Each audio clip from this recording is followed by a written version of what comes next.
Wow, things can really move very quickly.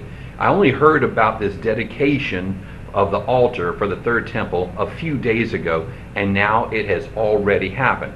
Now, the interesting thing is not the fact that they're actually doing things for the temple, because they've been doing things for quite some time now.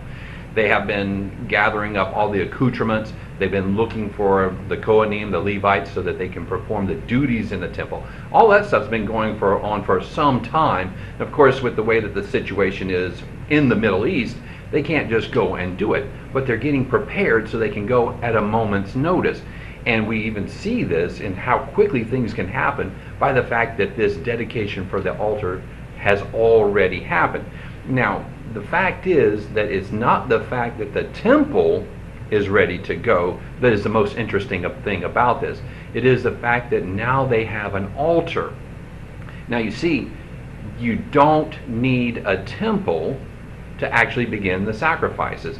We find that precedent back in Ezra 3, I think it's verses 2 and 3, that showed that they began making sacrifices before the temple even began to be built. You can see that even later on in that same chapter, that it does precede the building of the temple. Well, what does this mean then for the end time?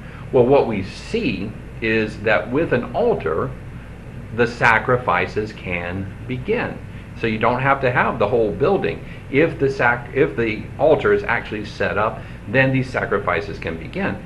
And what that means is that from the time that the sacrifices get set up, we see this 1290 days that are spoken of in Daniel that can begin till the time of the abomination of desolation. Now, I believe that there will be a temple that's built, and there's plenty of time to do that. And as I said, things can happen very quickly.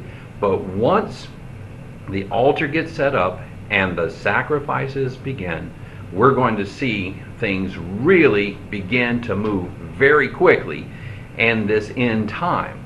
And this is definitely, once this happens, one of the signs of the times.